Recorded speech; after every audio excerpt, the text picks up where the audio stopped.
Chapter 57. The discomposure of spirits which this extraordinary visit threw Elizabeth into could not be easily overcome, nor could she for many hours learn to think of it less than incessantly. Lady Catherine, it appeared, had actually taken the trouble of this journey from Rosings for the sole purpose of breaking off her supposed engagement with Mr. Darcy. It was a rational scheme, to be sure, but from what the report of their engagement could originate, Elizabeth was at a loss to imagine, till she recollected that his being the intimate friend of Bingley, and her being the sister of Jane, was enough, at a time when the expectation of one wedding made everybody eager for another, to supply the idea. She had not herself forgotten to feel that the marriage of her sister must bring them more frequently together, and her neighbors at Lucas Lodge, therefore, for through their communication with the Collinses, the report, she concluded, had reached Lady Catherine, had only set that down as almost certain and immediate which she had looked forward to as possible at some future time. In revolving Lady Catherine's expressions, however, she could not help feeling some uneasiness as to the possible consequence of her persisting in this interference. From what she had said of her resolution to prevent the marriage, it occurred to Elizabeth that she must meditate an application to her nephew, and how he might take a similar representation of the evils attached to a connection with her she dared not pronounce. She knew not the exact degree of his affection for his aunt, or his dependence on her judgment, but it was natural to suppose that he thought much higher of her ladyship than she could do, and it was certain that in enumerating the miseries of a marriage with one whose immediate connections were so unequal to his own, his aunt would address him on his weakest side. With his notions of dignity, he would probably feel that the arguments, which to Elizabeth had appeared weak and ridiculous, contained much good sense and solid reasoning. If he had been wavering before, as to what he should do, which had often seemed likely, the advice and entreaty of so near a relation might settle every doubt, and determine him at once to be as happy as dignity unblemished could make him. In that case, he would return no more. Lady Catherine might see him in her way through town, and his engagement to Bingley of coming again to Netherfield must give way. If, therefore, an excuse for not keeping his promise should come to his friend within a few days, she added, I shall know how to understand it. I shall then give over every expectation, every wish of his constancy. If he is satisfied with only regretting me, when he might have obtained my affections in hand, I shall soon cease to regret him at all. The surprise of the rest of the family, on hearing who their visitor had been, was very great, but they obligingly satisfied it with the same kind of supposition which had appeased Mrs. Bennet's curiosity, and Elizabeth was spared from much teasing on the subject. The next morning, as she was going downstairs, she was met by her father, who came out of his library with a letter in his hand. Lizzie, said he, I was going to look for you. Come into my room. She followed him thither, and her curiosity to know what he had to tell her was heightened by the supposition of its being in some manner connected with the letter he held. It suddenly struck her that it might be from Lady Catherine, and she anticipated with dismay all the consequent explanations. She followed her father to the fireplace, and they both sat down. He then said, I have received a letter this morning that has astonished me exceedingly. As it principally concerns yourself, you ought to know its contents. I did not know before that I had 2 daughters on the brink of matrimony. Let me congratulate you on a very important conquest. The color now rushed into Elizabeth's cheeks in the instantaneous conviction of its being a letter from the nephew, instead of the aunt, and she was undetermined whether most to be pleased that he explained himself at all, or offended that his letter was not rather addressed to herself, when her father continued, You look conscious. Young ladies have great penetration in such matters as these, but I think I may defy even your sagacity to discover the name of your admirer.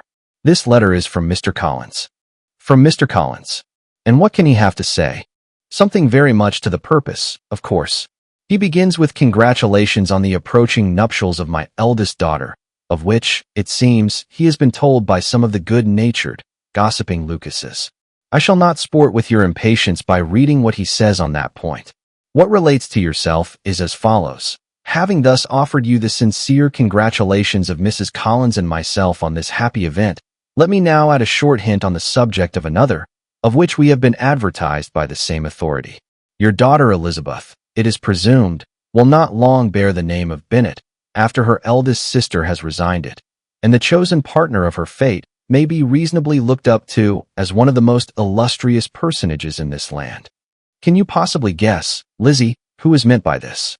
This young gentleman is blessed, in a peculiar way, with everything the heart of mortal can most desire: splendid property, noble kindred, and extensive patronage. Yet, in spite of all these temptations, let me warn my cousin Elizabeth, and yourself, of what evils you may incur by a precipitate closure with this gentleman's proposals, which, of course, you will be inclined to take immediate advantage of. Have you any idea, Lizzie, who this gentleman is? But now it comes out. My motive for cautioning you is as follows. We have reason to imagine that his aunt, Lady Catherine de Bourgh, does not look on the match with a friendly eye. Mr. Darcy, you see, is the man. Now, Lizzie, I think I have surprised you.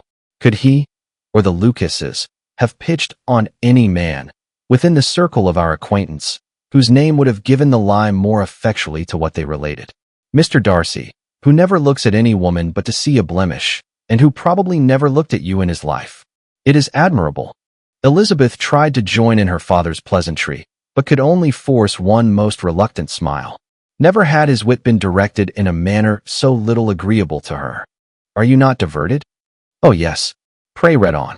After mentioning the likelihood of this marriage to her ladyship last night, she immediately, with her usual condescension, expressed what she felt on the occasion, when it became apparent that, on the score of some family objections on the part of my cousin, she would never give her consent to what she termed so disgraceful a match.